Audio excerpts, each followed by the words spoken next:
Hello students, welcome to Radian Learning. मेरा नाम है समृत श्रीवास्तव और मैं हूं आपका जीएस एजुकेटर।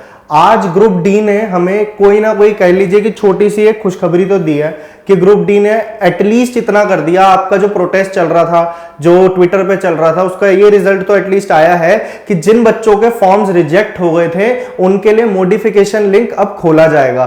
तो अब आप ये समझ लो कि धीरे धीरे मूवमेंट हो रही है इसकी तरफ। तो सीबीटी 1 का भी रिजल्ट आने वाला है और आपका रेलवे ग्रुप डी भी अब थोड़ी सी स्पीड पकड़ेगा। मोस्ट प्रोबेबली देखा जाए तो मैं अभी गारंटी नहीं दे सकता क्योंकि हमें ऑफिशियल नोटिस पे ही हम डिपेंड करते हैं, लेकिन आपके पास महीना 2 महीना जो भी आपके पास टाइम है, मैं उसको आपके लिए यहाँ पे यूजफुल बनाने के लिए आया हूं। मैंने उस दिन आपसे वादा करा था, आप जाके मेरी स्ट्रैटेजी वीडियो देखो, कि आज से मैं आपके लिए कोर्स लॉन्च कर रहा हूं। जीएस जीए मैं आपको पूरा करवाने वाला हूं, सब्जेक्ट वाइज चलेंगे। रेलवे ग्रुप डी को हमने टारगेट करके पढ़ना है यहाँ पे, और ये वाला कोर्स सब बच्चों के लिए बेनिफिशियल होगा जो कॉम्पिटिटिव एग्जाम्स की तैयारी कर रहे हैं, चाहे वो DSSB हो, रेलवे हो, SSC हो, आपका NTPC तो है ही है, NTPC और रेलवे के लिए तो है। तो मैं आपको क्वेश्चंस की फॉर्म में जो इंपॉर्टेंट क्वेश्चंस हैं, जो आपके एग्जाम्स में बनते हैं, सिर्फ वही क्वेश्चंस लेके आया हूं। रेलवे ALP के मैंने क्वेश्चंस उठाए हैं, जे के उठाए हैं, ग्रुप डी के उठाए हैं, NTPC के उठाए हैं। जो रेलवे ओरिएंटेड एग्जाम्स हैं उनके प्रीवियस ईयर लेके आया हूं। जो इस साल NTPC के एग्जाम्स हुए हैं उनको लेके आया हूं। प्रॉपरली ऑर्गेनाइज करके हमने सब्जेक्ट वाइज क्वेश्चंस को बांटा है। सबकी PDF आपको मिल जाएगी फ्री में। तो आपने क्या करना है, आपने अपने एंड से अगर आपको कंटेंट अच्छा लगता है तो प्लीज यार लेक्चर को लाइक जरूर किया करो और शेयर करो ज्यादा से ज्यादा। जो आपके स्टूडेंट्स के ग्रुप्स हैं वहां इसको भेजो, तभी एक मोटिवेशन आता है कि मैं आपको पढ़ाने का थोड़ा सा और अच्छे से, मैं और एनर्जी के साथ आपके साथ जुड़ता हूं हर बार। तो आज हम आपका ये कोर्स शुरू कर रहे हैं। मैं थोड़ा सा आपको इसके बारे में इंट्रो दे देता हूं। देखो, मैं आपको क्वेश्चंस कराऊंगा, कराने को मैं आपको बहुत सारे क्वेश्चन दे देता, दिक्कत होती है याद करने में। मिनिमम से मिनिमम क्वेश्चन उठा करके मैक्सिमम टॉपिक्स हम कवर करेंगे। मान लीजिए अगर आज मैं आपको पॉलिटी के 20 क्वेश्चंस करवा रहा हूं तो आप ये समझ के जाओ आप अपने साथ कम से कम 200 से 300 इंपॉर्टेंट क्वेश्चंस रिपीटेड और सब्जेक्ट वाइज और चैप्टर वाइज आप यहां से लेकर के जाओगे। आपने इस लेक्चर को यूज किस तरीके से करना है अब आप ये समझ लो।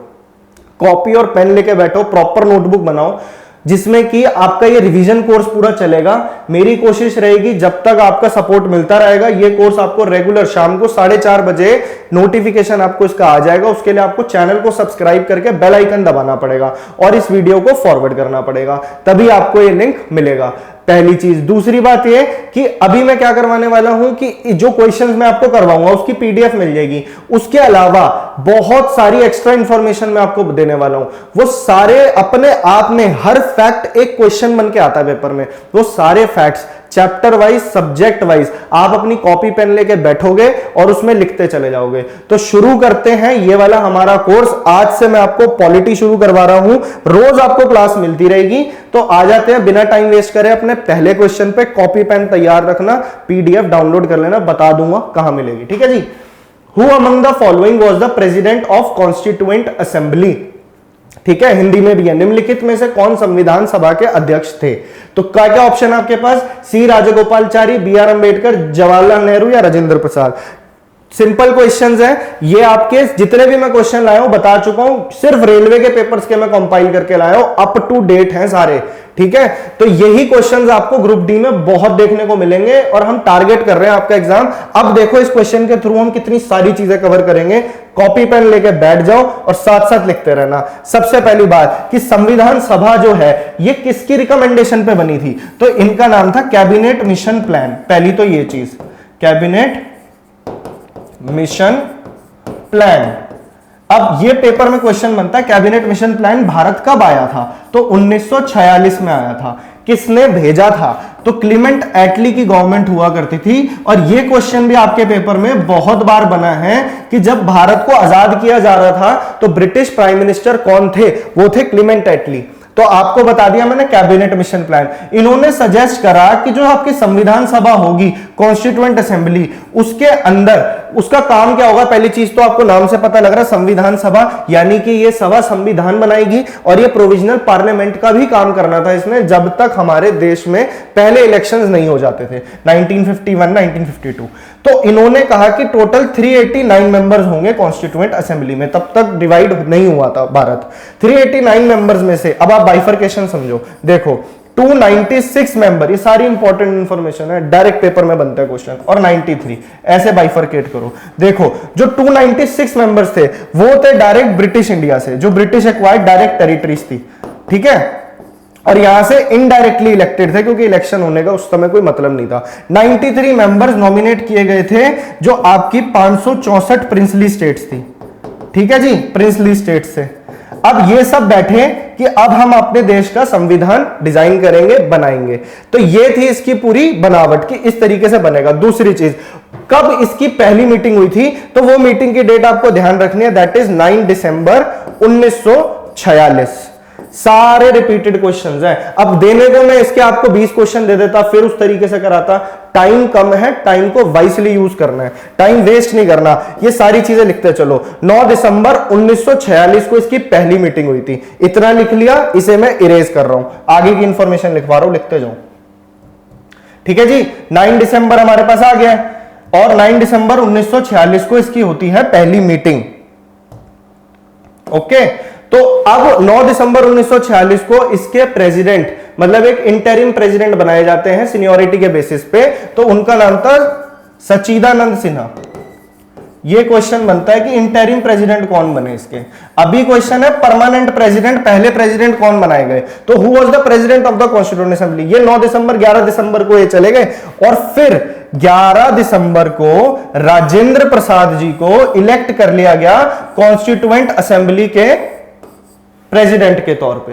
आई बात समझ में, तो हमारा आंसर बनेगा राजेंद्र प्रसाद। उसके अलावा जितनी इंफॉर्मेशन लिखवाई है सब इंपॉर्टेंट है आपके एग्जाम पॉइंट ऑफ व्यू से। बाकी ऑप्शंस को भी देख लेते हैं। सी राजगोपालचारी, ये कौन थे, देखिए इनका जो एक निकनेम दिया जाता था, इनको बोला जाता था राजा जी। एक और क्वेश्चन लो, राजा जी आया आपके पेपर में क्वेश्चन। सी राजगोपालचारी इंडिपेंडेंट इंडिया, आजाद भारत के सबसे पहले फर्स्ट गवर्नर जनरल थे, पहले इंडियन गवर्नर जनरल थे, आजाद भारत के पहले गवर्नर जनरल थे और आखिरी गवर्नर जनरल भी यही थे, क्योंकि इसके बाद गवर्नर जनरल की पोस्ट को खत्म कर दिया गया था, ठीक है जी। बी आर अंबेडकर से आपको क्या ध्यान रखना है, इनके बारे में तो बहुत सारी बातें अभी हम जल्दी जल्दी रिवाइज कर रहे हैं, तो जो जो चीजें मेरे को याद आती रहेगी मैं आपको फटाफट बताता रहूंगा। एक तो ये ड्राफ्टिंग कमेटी के चेयरमैन थे, जिन्होंने संविधान को ड्राफ्ट किया गया था, ड्राफ्टिंग कमेटी, ठीक है, कि चेयरमैन थे। इनके साथ 6 मेंबर्स और थे, उनके बारे में भी बताऊंगा। बी आर अंबेडकर से रिलेटेड आपको एक चीज और क्या रखनी है यार, ये first law and justice minister थे। ये लिख रहे हो ना, साथ साथ अपनी कॉपी में लिखते रहना इसको। देखो पेपर ज्यादा दूर नहीं होगा अब आपसे, आप तो यही मान के चलो कि आपकी डेट आ चुकी है। मॉडिफिकेशन लिंक आने वाला है बहुत जल्दी, और एनटीपीसी वाले बच्चों के लिए बहुत इंपॉर्टेंट कोर्स है। सारी चीजें आपकी देखो कवर कर रहा हूं मैं। इस कोर्स को अगर आपको पसंद आता है, अपने एंड से ज्यादा शेयर करो इसको, ठीक है जी। First law and justice minister बनाए गए बी आर अंबेडकर जी। अभी करंट लॉ और जस्टिस मिनिस्टर कौन है, तो उनका नाम लिख लो, किरण रिजिजू।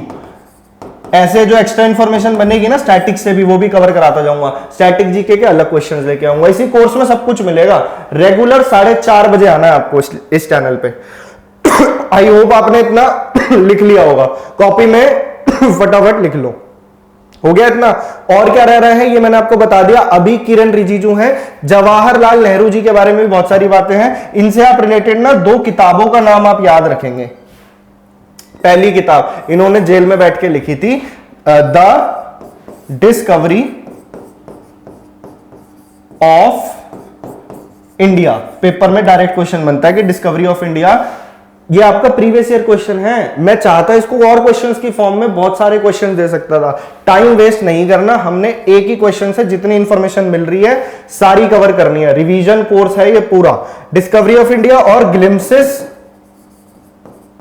ऑफ वर्ल्ड हिस्ट्री, ये 2 किताबें जवाहरलाल नेहरू से आपसे पेपर में बन सकती हैं।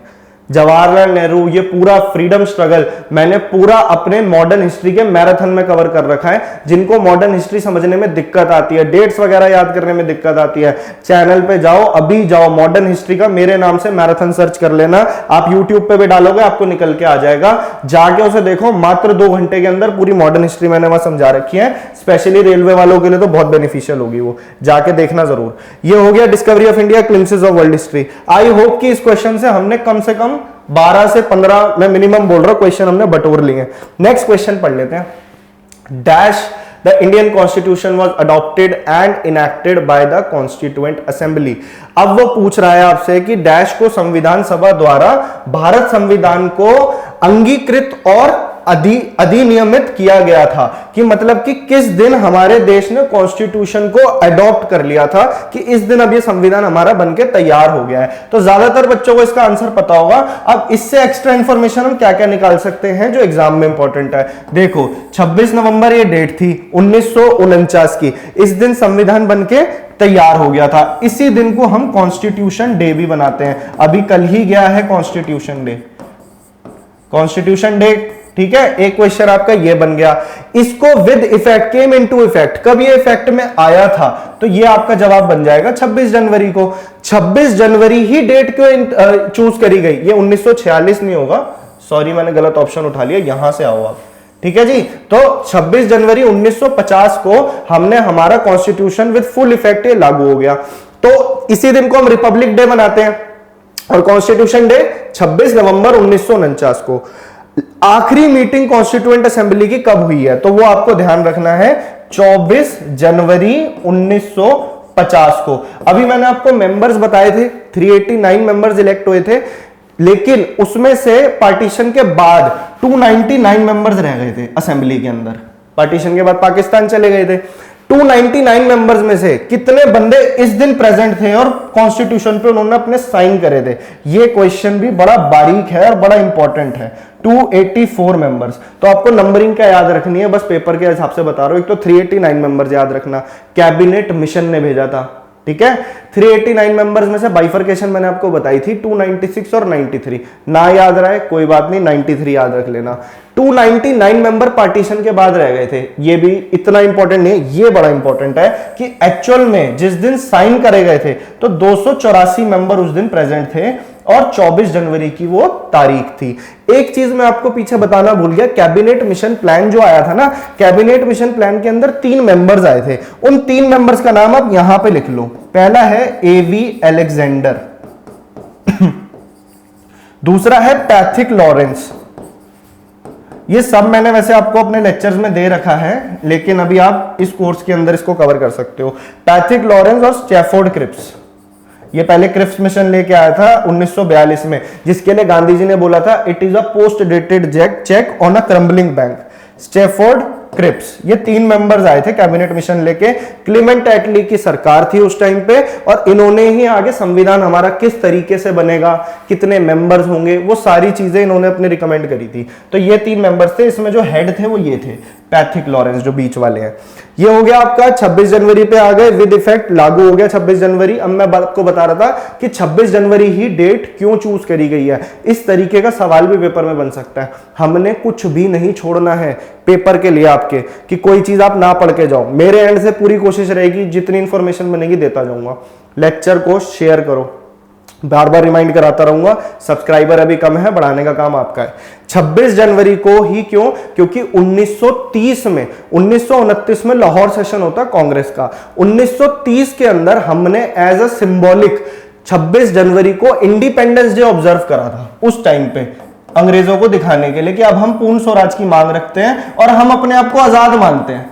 इंडिपेंडेंस डे 26 जनवरी को हमने ऑब्जर्व करा था 1930 के अंदर। इस वजह से ये डेट बड़ी इंपॉर्टेंट थी और इसको हमने संविधान लागू करने की डेट माना। दूसरी चीज कि भैया 26 नवंबर को जब संविधान बनकर तैयार हुआ है, तो इस संविधान को बनने में इतना लिख लिया तो मैं इरेज कर रहा हूं अपने। जब मैं बोलता हूं ना, साथ साथ भी हाथ चलते रहना चाहिए। इतना कोई डीप समझने वाली चीज नहीं है, फैक्ट्स हैं बैक टू बैक, और हर फैक्ट अपने आप में एक क्वेश्चन है। नेक्स्ट क्वेश्चन, हाँ जी। तो अभी मैं आपको बता रहा था कि क्या बता रहा था मैं आपको कि 26 नवंबर 1949 तक कितना टाइम लगा संविधान को बनने में? यह क्वेश्चन भी पेपर में कई बार आता है। 2 साल 11 महीने और 18 दिन। कई बार ऑप्शन में 17 दिन भी आता है, दोनों कभी एक साथ नहीं आएंगे, जो ऑप्शन में आएगा लगा देना। 2 साल 11 महीने 18 दिन। जब संविधान हमारा बनके तैयार हुआ तो उसके अंदर कितने आर्टिकल थे, कितने पार्ट थे, कितने अनुच्छेद थे, कितनी अनुसूचियां थी और कितने भाग थे, वो लिख लीजिए। 395 तो थे अनुच्छेद, आर्टिकल्स, ये आते हैं क्वेश्चन पेपर में। 22 थे भाग, पार्ट्स, और 8 थे शेड्यूल। सारे क्वेश्चन कवर कराऊंगा, दिक्कत मत लेना, और फालतू इधर उधर भागने की जरूरत नहीं है। आपके पास जो मटेरियल है, जो आपने कर रखा है, उसे याद करो। कुछ नहीं कर रखा, अभी भी उम्मीद है, क्योंकि कई बच्चे जो उम्मीद छोड़ के बैठ गए थे कि हमारा तो भैया फॉर्म रिजेक्ट हो गया है, तो टेंशन मत लो, मॉडिफिकेशन लिंक आ रहा है, अपना फॉर्म पास हो जाएगा आपका और तैयारी में लग जाओ। अभी भी टाइम बहुत कम नहीं है हमारे पास, प्रॉपरली तरीके से तैयार करोगे तो होगा। और मेरी स्ट्रैटेजी वीडियो देखनी है, इससे पहले वाली जाके वीडियो देख लेना। 8 शेड्यूल्स थे, अभी कितने पार्ट्स हैं? 25। अभी शेड्यूल कितने हैं? 12। आर्टिकल 448 के करीब है, इससे प्लस में भी है। ठीक है जी, तो ये है सारा लेखा जोखा आपके संविधान का। अब आप खुद अंदाजा लगा लो एक क्वेश्चन से हमने क्या क्या निकाल लिया। ये सारी चीजें इंपॉर्टेंट है, सब लिखते जाओ, हट रहो आगे से। अगर मेरी हैंडराइटिंग समझ में आ रही है, पढ़ सकते हो तो स्क्रीनशॉट भी ले सकते हो। फिर भी मैं आपको ये चीज बोलूंगा, अपने नोट्स बनाओ, पेपर से पहले इनको रिवाइज कर लेना। Who was the chairman of the drafting committee of the Constituent Assembly? अभी मैंने आपको चेयरमैन के बारे में बताया था। ये हमारा अभी पॉलिटी का चल रहा है। पॉलिटी खत्म होने के बाद में रोज मैं आपके लिए लेक्चर लेके आता रहूंगा, फिर हिस्ट्री करेंगे, ऐसे ज्योग्राफी करेंगे, स्टैटिक जीके करेंगे, साइंस पढ़ेंगे। नेक्स्ट पे आ जाते हैं, ड्राफ्टिंग कमेटी के चेयरमैन कौन थे? तो चेयरमैन थे ड्राफ्टिंग कमेटी के बी.आर. अम्बेडकर। अब एक क्वेश्चन मैं आपको बता रहा हूं, ये डिफिकल्ट कैटेगरी में आता है ये question, once in a blue moon पूछा जा सकता है इस ड्राफ्टिंग कमेटी के अंदर। पहले तो ये समझ लो, ड्राफ्टिंग कमेटी की तरह टोटल कितनी कमेटीज थी इस तरह की सेटअप करी गई थी संविधान बनाने के लिए? तो 13 कमेटी थी। उसमें से सबसे इंपॉर्टेंट ड्राफ्टिंग कमेटी थी, इसके चेयरमैन बी.आर. अम्बेडकर थे। इनके अंडर टोटल 6 मेंबर्स होते थे। ठीक है, उन 6 मेंबर्स के नाम आपको बता देता हूं मैं। नाम इसलिए क्योंकि ऑप्शन में कई बार आपको नाम दे देगा, 4 नाम दे देगा, कहेगा इसमें से ड्राफ्टिंग कमेटी का चेयरमैन, ड्राफ्टिंग कमेटी का मेंबर कौन नहीं थे। तो ये बात आपको ध्यान रखनी है। तो आप लिख लो N Gopal Swami Iyengar. Rare chance है कि इस टाइप का क्वेश्चन आपके ग्रुप डी तक के लेवल में पूछ ले, लेकिन फिर भी नाम एक बार पढ़ जाओगे, 2 मिनट लगेंगे, रिस्क मत उठाओ। एन गोपाल स्वामी अयंगर, अलादी कृष्ण स्वामी अय्यर। ठीक है जी। उसके बाद में आपके जो अगले मेंबर हैं वो है के एम मुंशी, बड़े फेमस लीडर थे के एम मुंशी। फिर थे सैयद मोहम्मद सादुल्ला, सैयद मोहम्मद सादुल्ला, 4 बता दिए। एन माधव राव और टी कृष्णमाचारी।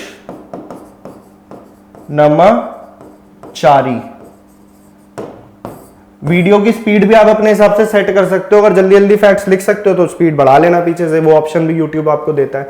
बी.आर. अम्बेडकर के अंदर ये 6 मेंबर मिला के टोटल 7 मेंबर्स थे, और ये थे। इस तरह का क्वेश्चन बन जाए तो आप अब संभाल पाओगे क्वेश्चन को। आई होप आपको समझ में आ गई है बात। और क्या चीज है, देखो, एक तो आपसे पूछ लिया ड्राफ्टिंग कमेटी के चेयरमैन कौन थे।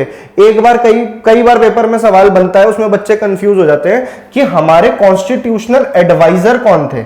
ठीक है, कॉन्स्टिट्यूशनल एडवाइजर में बच्चे बहुत गलत लगा के आते हैं, तो उसमें कर देते हैं बी.आर. अम्बेडकर। तो नहीं है, कॉन्स्टिट्यूशनल एडवाइजर ये थे बी.एन. राव जी। इन्होंने पूरे संविधान की स्क्रूटनी करी थी, मतलब प्रॉपर एडिट करा था, उसको देखा था। तो ये थे कॉन्स्टिट्यूशनल एडवाइजर। एक सवाल आपके पेपर में ये बनता है कि एक कॉन्स्टिट्यूएंट असेंबली होनी चाहिए हमारा संविधान बनाने के लिए। ये आइडिया पहली बार किन्होंने दिया था और किस ईयर में दिया था? तो ये आइडिया दिया था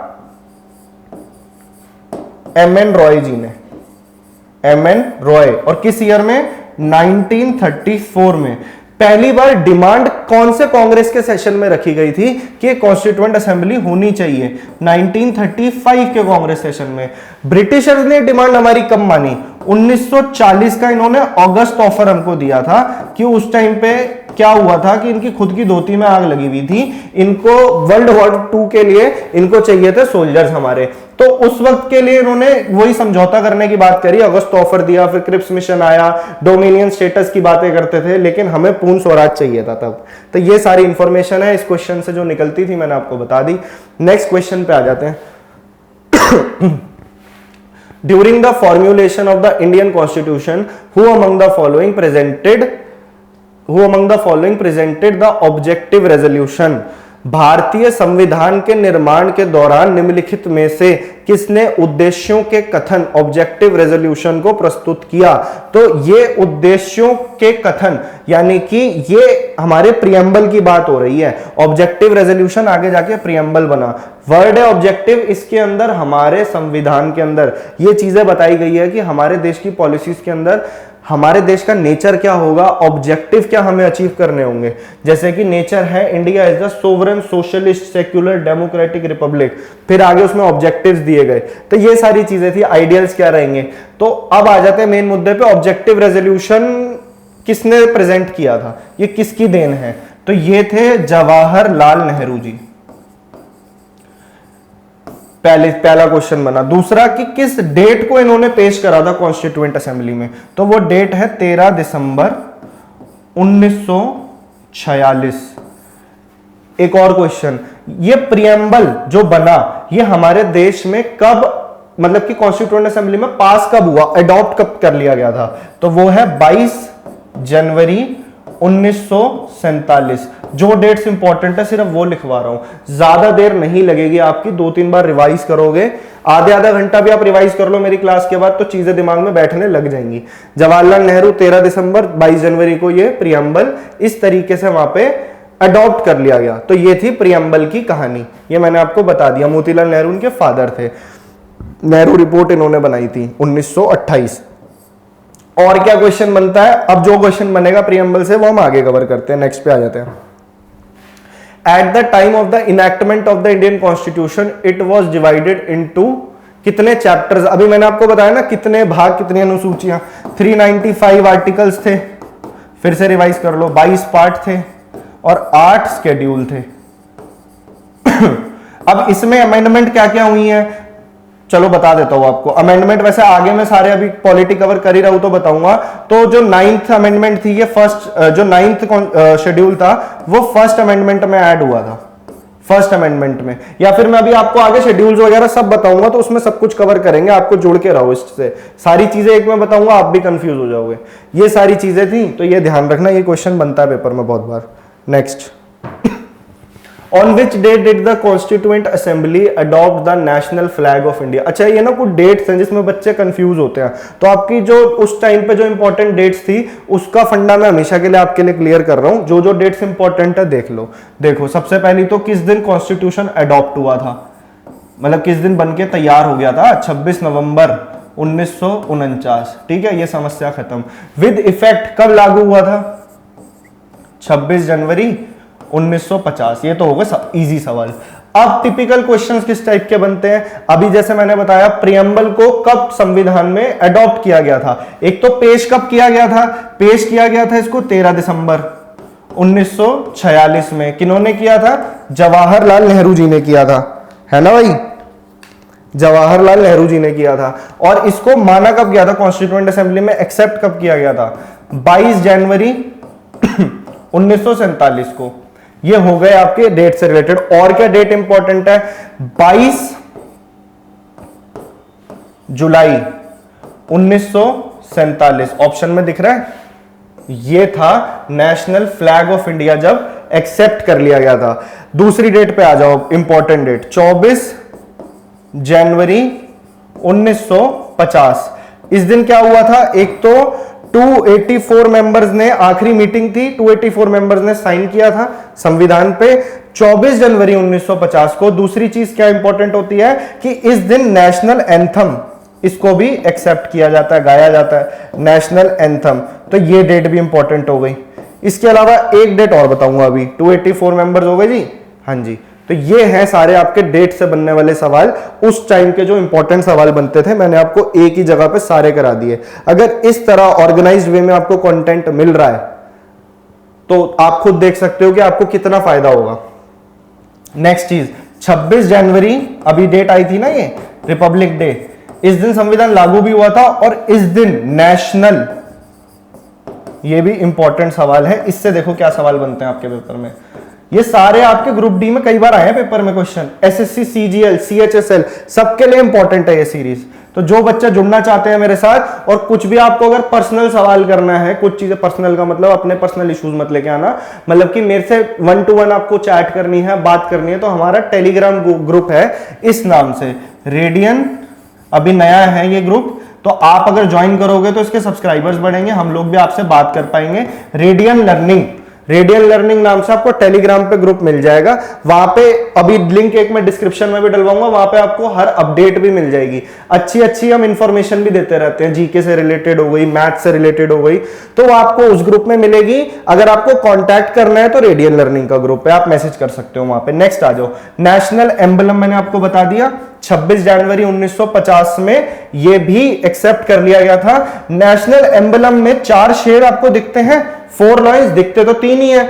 अब वो कहां से लिए गए हैं, तो वो ध्यान रखना, पेपर में सवाल कई बार बना है।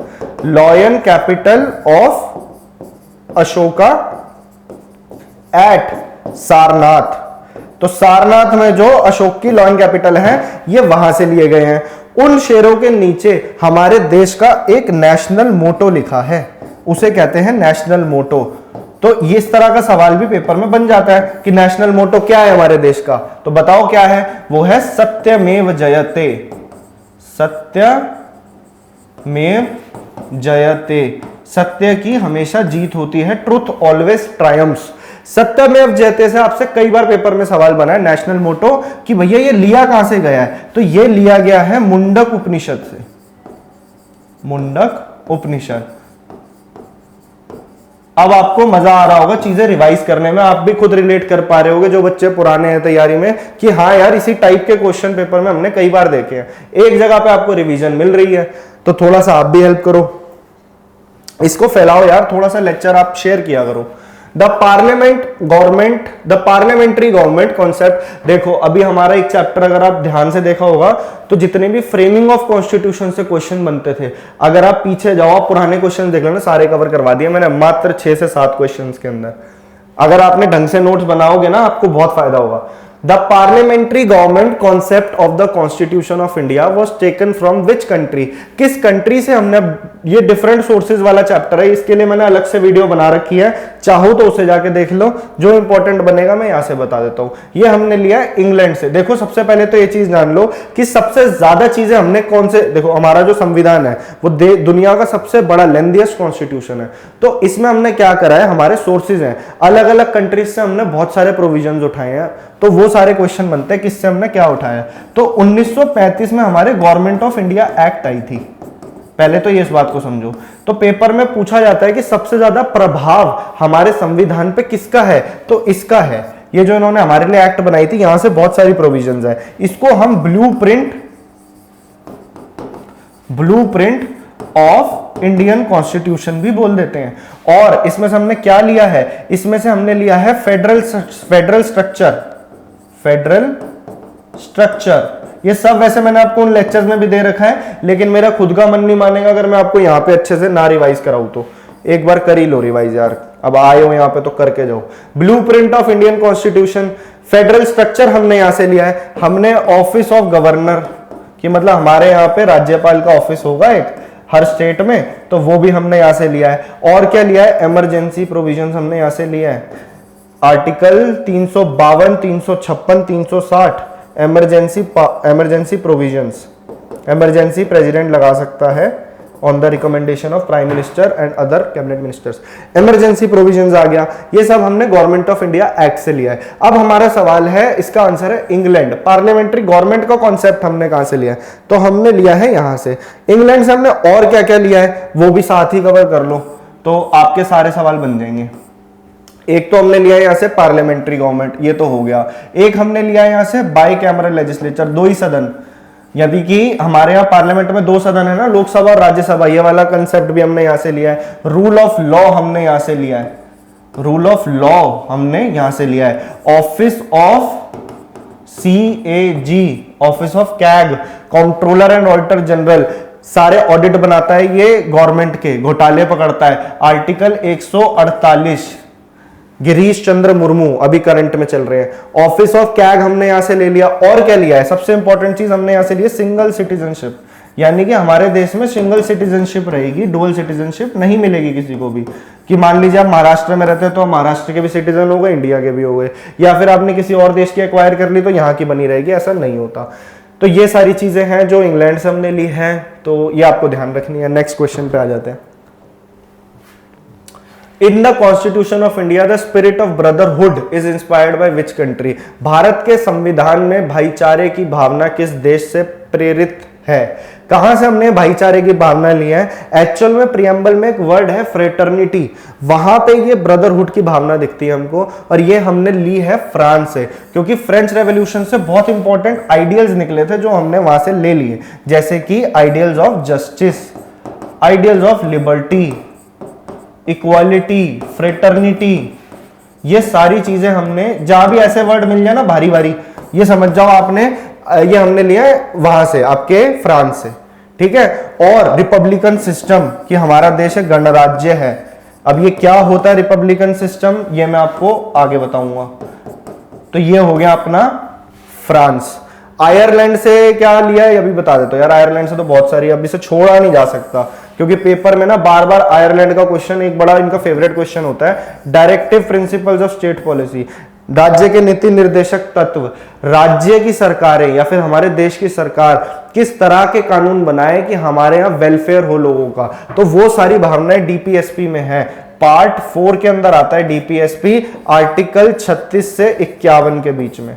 सारी बातें बार बार रिपीट होंगी मेरे लेक्चर्स में, तो हो जाएगा डीपीएसपी। दूसरी चीज इलेक्शन, जो इलेक्शन ऑफ प्रेसिडेंट है, कि हमारे देश में प्रेसिडेंट का चयन किस तरीके से होगा, वो वाला जो प्रोसीजर है ना, वो हमने आयरलैंड से लिया है। इलेक्शन ऑफ प्रेसिडेंट हमारे संविधान में किस आर्टिकल के अंदर आता है? आर्टिकल 54 और आर्टिकल 55। इस चीज को ये मत समझना कि इधर उधर की इंफॉर्मेशन है, नहीं भाई, ये सारे क्वेश्चन आते हैं आपके पेपर में। इलेक्शन ऑफ प्रेसिडेंट मैंने आपको बता दिया, आर्टिकल 54, आर्टिकल 55, ठीक है। एक चीज और हमने यहां से लिया आयरलैंड से, कि आपको पता होगा प्रेसिडेंट जो है राज्यसभा में 12 मेंबर्स को नॉमिनेट कर सकता है ना, तो वो चीज भी हमने नॉमिनेशन लिख लो अपनी कॉपी में यार, nomination of members to Rajya Sabha by the president, ये सारी बातें भी हमने ली हैं। कहां से? आयरलैंड से ली हैं। तो आयरलैंड तो हमने पूरा ही निपटा दिया। अमेरिका और इटली बचे यार, अमेरिका को भी पकड़ ही लेते हैं, यहां से भी इंपॉर्टेंट सवाल बनते हैं, कुछ छूटना नहीं चाहिए आपका। थोड़ा सा लेक्चर लंबा जरूर होगा, लेकिन आपको खुद समझ में आएगी कि इस पूरे लेक्चर में कितनी मेहनत लग रही है और कितनी सारी चीजें मैं आपको देके जा रहा हूं।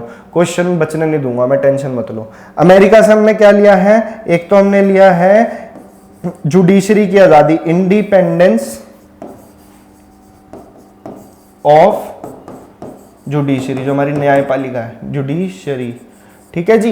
इंडिपेंडेंस ऑफ जुडिशरी हमने वहां से ले लिया। हमने जुडिशियल रिव्यू वहां से ले लिया, जो जुडिशियल से रिलेटेड चीजें हमने वहां से लिया है। इसी से रिलेटेड एक सुप्रीम कोर्ट और हाई कोर्ट के जजेस होते हैं ना, तो सुप्रीम कोर्ट और हाई कोर्ट के जो जजेस होते हैं उनका रिमूवल का जो प्रोसीजर है, ये भी हमने यहीं से ले लिया है। और हमने इनसे क्या लिया है? हमने इनसे प्रियम्बल लिया है, मतलब कि हमारे संविधान लिया है का मतलब कि ये सारी चीजें कि हमारे संविधान में ली गई हैं कि ये चीजें होनी चाहिए, ये हमने अमेरिका से इंस्पायर होकर करा है। प्रियम्बल, फंडामेंटल राइट्स हमने यहां से लिए हैं। तो ये सारी चीजें बन रही थी जो मैंने आपको बता दी। इसके अलावा और क्या है कि functions of president and vice president, of president and vice president. देखो कितनी सारी चीजें, आपको हर चीज अपने आप में एक क्वेश्चन है, तो मुझे लगता है कि शायद अगर मैं आपको क्लास में 20 दिखा रहा हूं, करवा मैं आपको कम से कम भी 150-300 क्वेश्चन कम से कम करवा रहा हूं मैं यहाँ पे। Functions of president and vice president हमने यहाँ से लिया है, प्रीएम्बल, फंडामेंटल राइट, ये सारी चीजें लिख लो यार कॉपी में, करवा दिया। नेक्स्ट क्वेश्चन पे आ जाते हैं हम।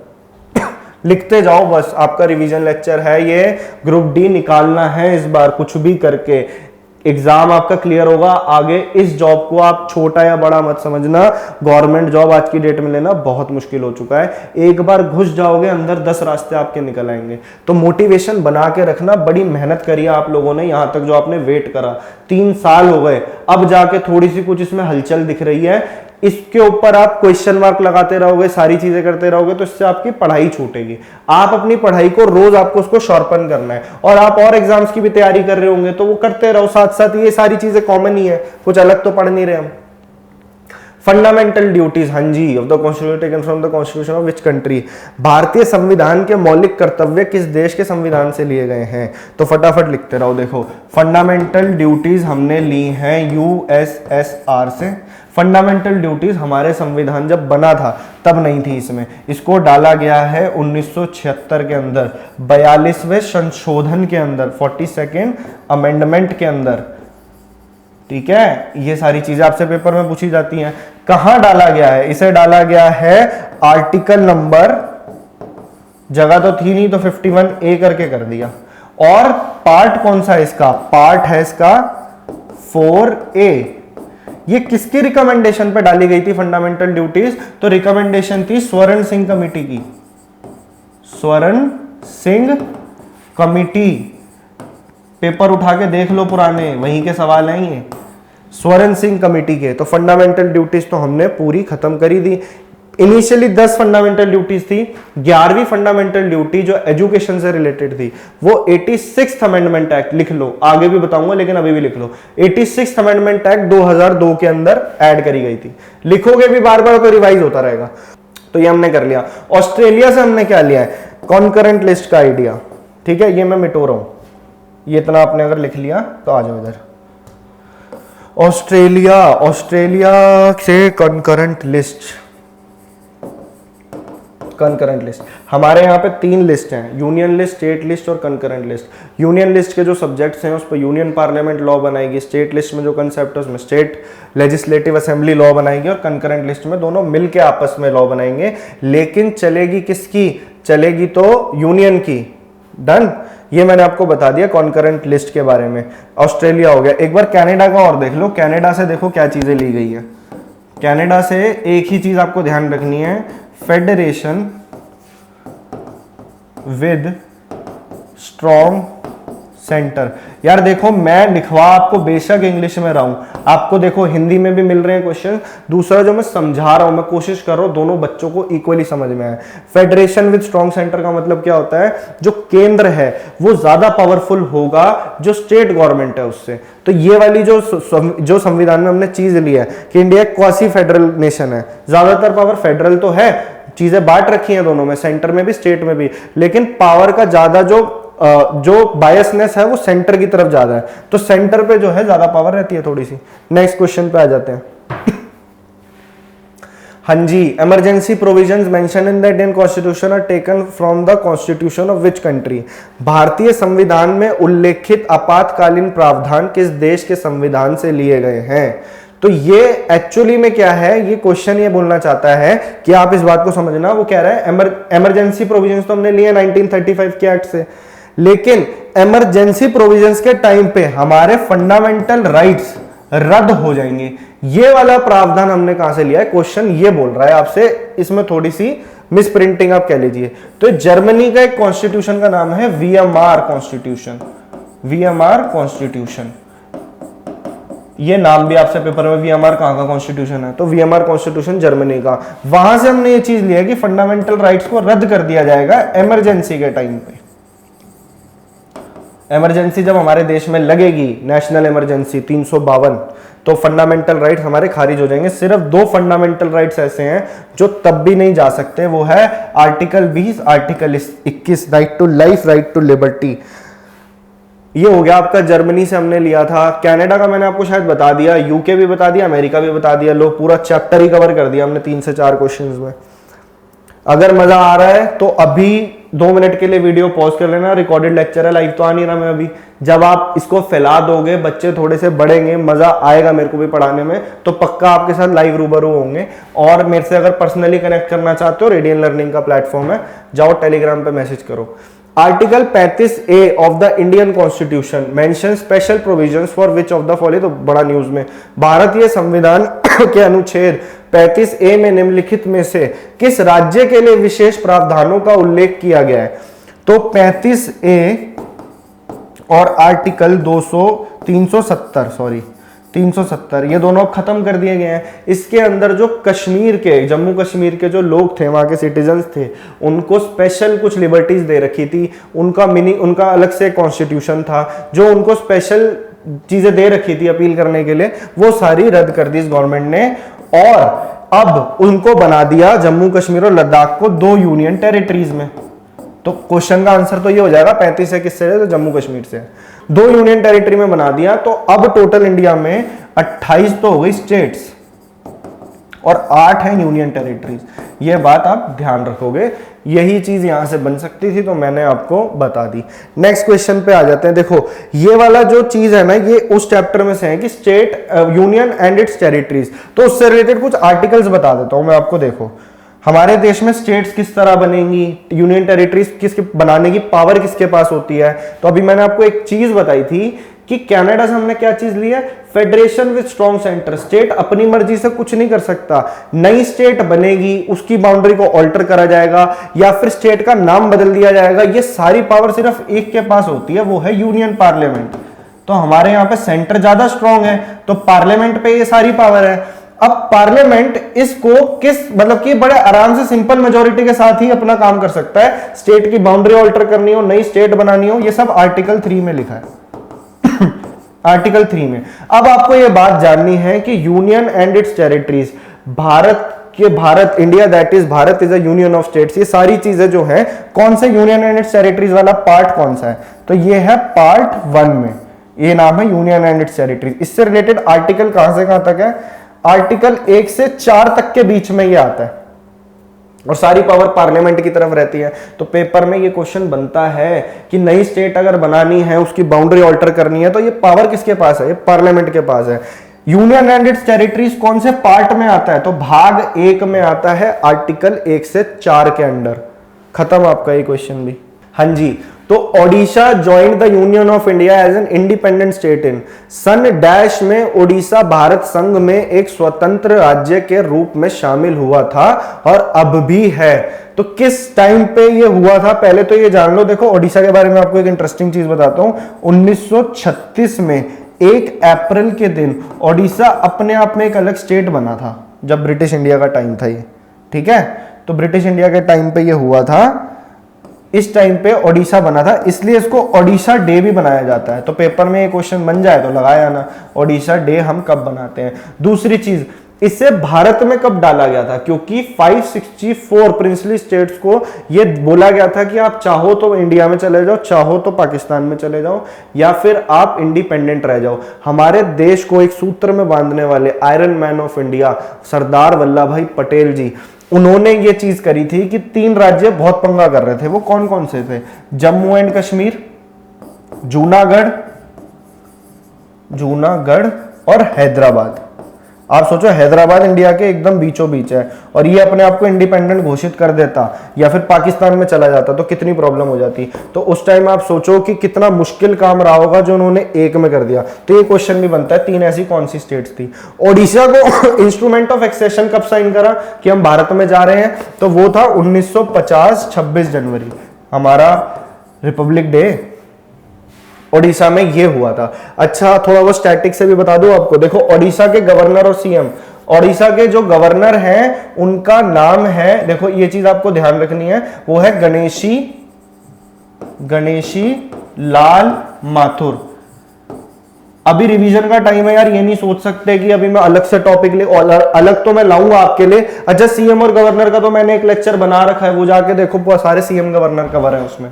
और एक है आपके नवीन पटनायक, वहां के सीएम नवीन, अभी करंट की बात कर रहा हूं, पटनायक। जहां भी मेरे को इन्फॉर्मेशन जो एक्स्ट्रा इंपॉर्टेंट लगेगी बता दूंगा, अभी मौका मिला तो बता दिया। गणेशी लाल माथुर गवर्नर है और सीएम है अभी नवीन पटनायक। ओडिशा डे 1 अप्रैल को मनाया जाता है। इंडिया में इंस्ट्रूमेंट ऑफ एक्सेशन साइन करके 1950 26 जनवरी में आ गया था। और क्या चाहिए, सारे क्वेश्चन बता दिए। Which of the following parts of the Indian Constitution belong to the Union Territories? अच्छा, ये सवाल आपको ध्यान रखना है। ये यूनियन टेरिटरीज के बारे में क्या कह रहा है कि भारतीय संविधान के निम्नलिखित में से कौन सा भाग केंद्र शासित प्रदेशों से संबंधित है। हमारे देश में 8 यूनियन टेरिटरीज हैं। वहां पे एडमिनिस्ट्रेशन किस तरह का होगा, पूरी स्टेट की तो स्टेट उन्होंने मिली नहीं हुई, तो ना वहां पे प्रॉपर गवर्नर होता है, वहां लेफ्टिनेंट गवर्नर होता है, और वहां की जो सरकार है वो किस तरीके से काम करेगी, वो केंद्र शासित है। दिल्ली केंद्र शासित है, इसलिए ज्यादातर पावर यूनियन गवर्नमेंट के पास है, पुलिस यूनियन गवर्नमेंट के पास है दिल्ली की। समझ रहे हो मेरी बात? तो इस टाइप की चीजें हमारे संविधान के कौन से भाग में लिखी गई है कि एडमिनिस्ट्रेशन ऑफ, क्वेश्चन में वो ये कहना चाहता था कि हमारे यहां पे यूनियन टेरिटरीज को किस तरीके से एडमिनिस्टर करा जाएगा, वो लिखा गया है पार्ट 8 के अंदर। पार्ट 8 है ना, हाँ पार्ट 8। और इससे जो रिलेटेड आर्टिकल है वो आर्टिकल 239 से 242 तक जा रहा है। ये भी एक्स्ट्रा इंफॉर्मेशन है, ले लो। बाकी पार्ट भी ऐसे अकेले खड़े हैं, इनको भी हम बता देते हैं बाकी का क्या मतलब है। पार्ट 4 आपका DPSP, directive principles of state policy, article 36 से 51। संविधान में एक किताब है, ऊपर पार्ट है, पार्ट के अंदर चैप्टर, चैप्टर के अंदर आर्टिकल है, तो ये आर्टिकल इससे रिलेटेड है। डीपीएसपी का चैप्टर यहां से यहां तक चलता है, 36 से 51 तक, और भाग 4 के अंदर आता है। अंडरस्टूड? पार्ट 4A आपको क्या बताया था मैंने अभी, वीडियो में पीछे जाओ, लिखा है कॉपी में, उसे रिवाइज करो। पार्ट 6 स्टेट्स, 10 स्टेट से रिलेटेड है, गवर्नर होगा वहां पे, फिर सीएम और ये सारी चीजें हैं। Part 9 very important, article 243A और 243 जो आगे उसके पार्ट चल रहे हैं, तो इसके अंदर है कि formation of 3 tyre Panchayati Raj system, इसके बारे में भी पूरा अच्छे से मैं आपको बताऊंगा। 73rd and 74th amendment act 1992, Panchayati Raj system, ये पार्ट 9 के अंदर है। अच्छा, पंचायती राज 3 लेवल पे होता है, ग्राम सभा, पंचायत समिति और जिला परिषद। ये 3 टायर स्ट्रक्चर हमें किसने दिया था पंचायती राज का, तो वो बलवंत राय मेहता कमेटी, बलवंत राय कमेटी ने सजेस्ट किया था, ने रिकमेंडेशन दी थी। कब दी थी? 1957 में दी थी। 1959 में पहली ये पंचायती राज राजस्थान के नागौर जिले में बनाई गई थी। पार्ट 4, पार्ट 9, पार्ट 6, पार्ट 8 सारे पार्ट कवर हो गए। ये इंफॉर्मेशन है। अब मैं पूरा चैप्टर तो लेके आ नहीं सकता, यहाँ पे रिवीजन लेक्चर है, पूरा जीके कवर करेंगे। ये सारे ही सवाल आपके पेपर में बनते हैं। अगर कहीं समझने में दिक्कत आ रही है, अब थ्योरेटिकली मैं आपको नीचे से उठाऊंगा तो उसमें बहुत टाइम लग जाएगा, उसके लेक्चर हमारे अलग चलेंगे। ये रिवीजन है, पेपर में फैक्चुअल क्वेश्चन बनते हैं, यहाँ से लिखो, उठाओ, रट्टा मारो, पेपर निकालो। हमें पेपर निकालना है ग्रुप डी का, हमें पीएचडी नहीं करनी है। फैक्ट्स आपको रटने पड़ेंगे और स्टैटिक जीके अभी आएगी तो उसमें तो बहुत कुछ रटना पड़ेगा। तो आपके पास कोई चारा नहीं है, मुश्किल बिल्कुल नहीं है, दिमाग मत लगाओ, रट्टा मारो। मैथ और रीजनिंग को किस तरीके से प्रिपेयर करना है मैंने अपने उसमें बताया कि भैया उसमें एक्यूरेसी का पूरा ध्यान देना, वरना एनटीपीसी वाले बच्चों का बहुत बुरा हाल हुआ है उसमें। Which of the following states has been formed recently? अच्छा जी, तो इन सबकी ना कुछ सभी की डेट्स याद कर लेते हैं। रिसेंटली तो तेलंगाना है जी, 2 जून 2014। तेलंगाना आंध्र प्रदेश से अलग हो गया लिंग्विस्टिक बेसिस पे। तेलंगाना की कैपिटल है हैदराबाद, हैदराबाद। तेलंगाना के गवर्नर है तमिल साई सौंदरराजन। यार ये इंफॉर्मेशन ना इंपॉर्टेंट है, साथ साथ में लिख लो, पेपर में डायरेक्ट आ जाएगा गवर्नर कौन है तेलंगाना का, फिर बैठे रहना वहां पे। तमिल साई सौंदरराजन, ठीक है। और यहां पे है के चंद्रशेखर राव की सरकार, के चंद्रशेखर राव, ये वहां के सीएम हो गए, ठीक है जी। तो ये आपने लिख लिया। तेलंगाना सबसे न्यूली फॉर्म्ड स्टेट है, तेलंगाना है। इसके अलावा और ऑप्शंस भी देख लेते हैं। अच्छा जी, आंध्र प्रदेश पे आ जाओ। हाँ, ये इंपॉर्टेंट है पेपर पॉइंट ऑफ व्यू से कि आंध्र प्रदेश राज्य एज अ स्टेट कब बन के तैयार हुआ, तो ये 1956 में। क्यों है ये इंपॉर्टेंट? क्योंकि ये फर्स्ट ऐसा स्टेट है जो लिंग्विस्टिक बेसिस पे बना था, भाषा के आधार पे, लिंग्विस्टिक बेसिस पे 1956 के अंदर आंध्र प्रदेश के साथ ऐसा हुआ था। आंध्र प्रदेश की राजधानी अमरावती है, ज्यादातर बच्चों को पता होगा।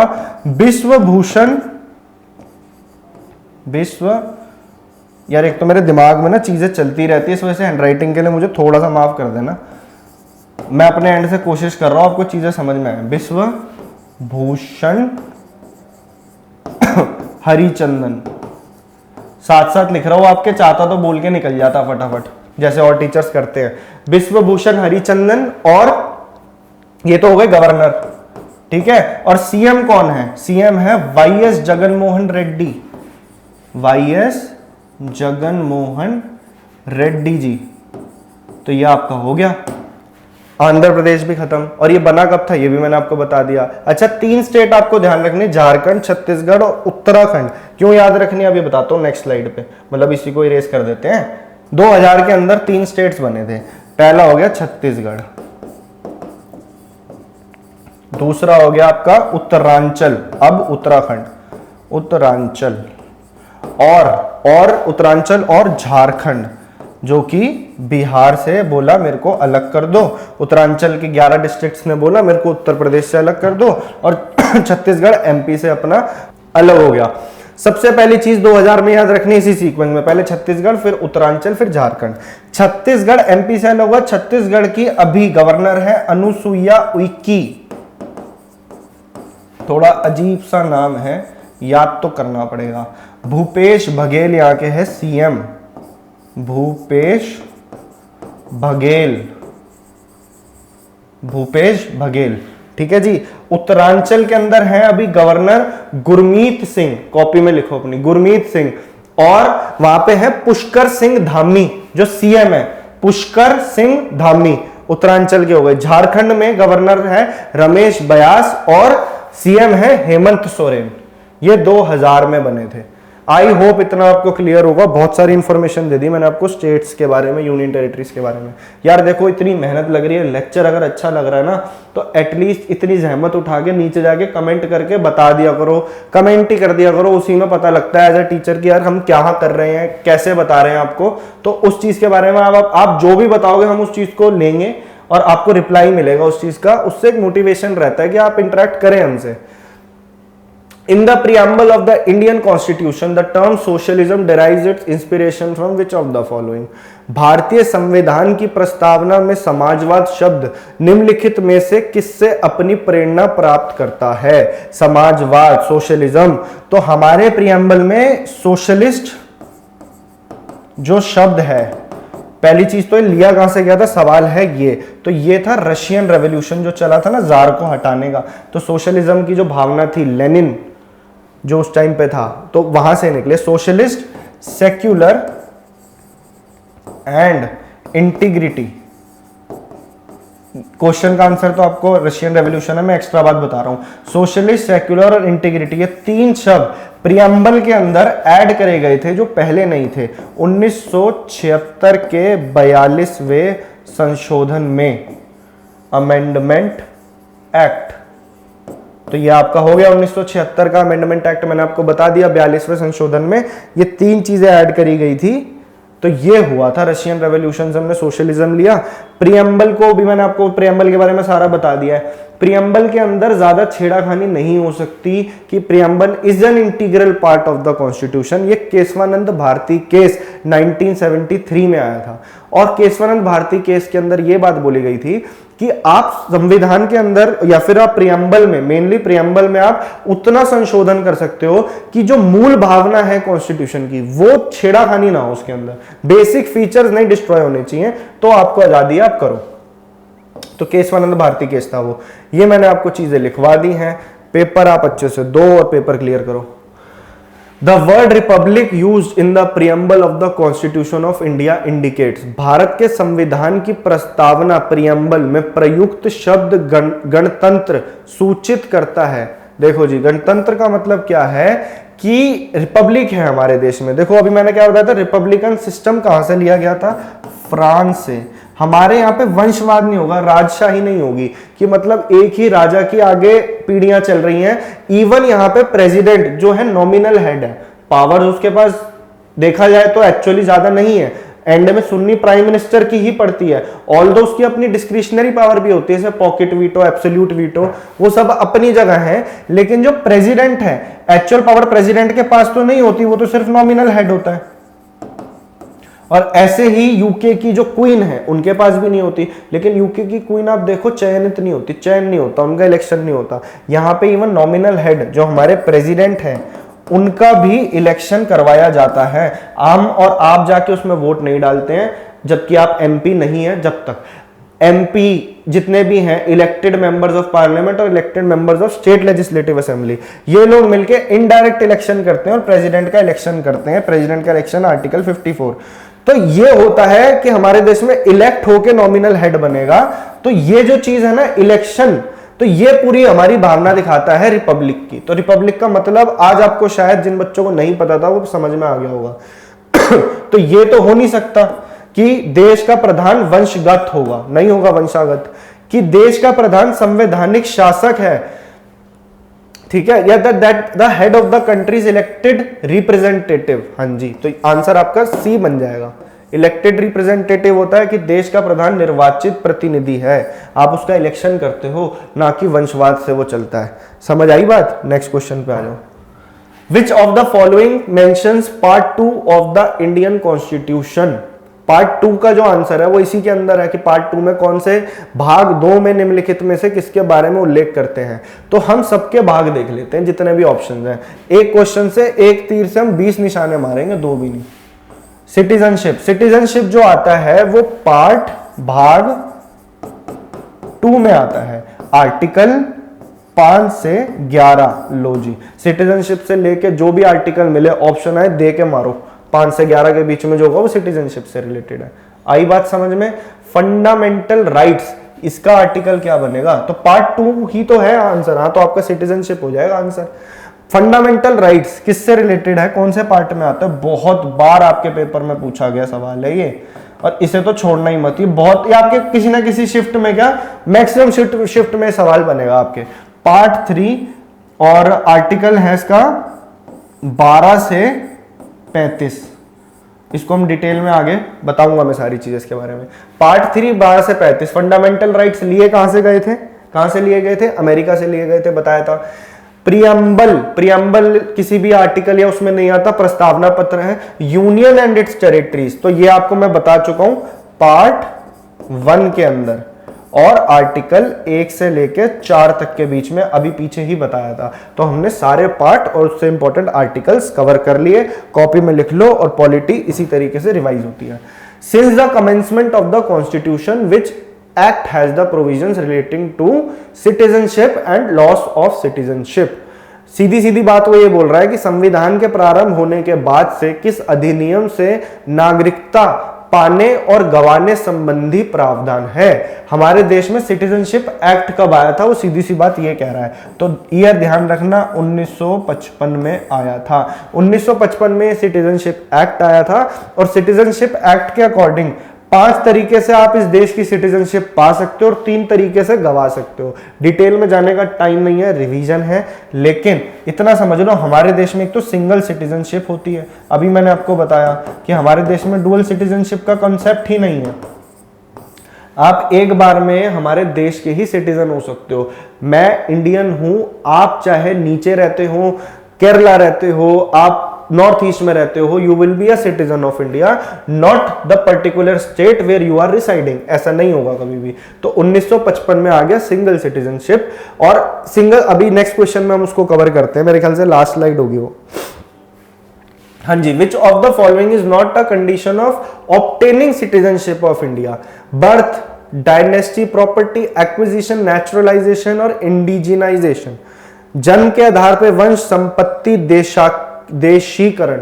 इनमें से कौन भारत की नागरिकता प्राप्त करने के, मैंने आपको बताया भारत की नागरिकता प्राप्त करने के लिए 5 शर्तें हैं, 5 वेज हैं, और इसकी नागरिकता, जो आपकी नागरिकता है वो समाप्त हो जाएगी, उसके 3 तरीके हैं। नाम याद कर लो, एक तो बाय इधर लिख रहा हूं मैं, बाय जन्म, बाय बर्थ, जन्म के आधार पे, ठीक है। नेक्स्ट है बाय नेचुरलाइजेशन, नाम अभी याद रख लो, पेपर में इतना ही आएगा आपके। फैक्ट्स हमने कवर करने हैं, कोर्स बहुत सारा है, टाइम हमारे पास कम है, चीजें हमने सारी कवर करनी है।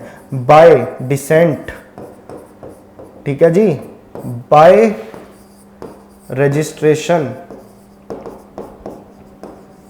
रजिस्ट्रेशन से कि मतलब बर्थ से, नेचुरलाइजेशन से, डिसेंट से, रजिस्ट्रेशन से, या फिर भारत कोई और टेरिटरीज को अपने अंडर एक्वायर कर ले तो वहां के सिटीजनशिप भी हमारे सिटीजन्स बन जाएंगे, वहां के सिटीजन भी, ये पार्लियामेंट डिसाइड करेगी।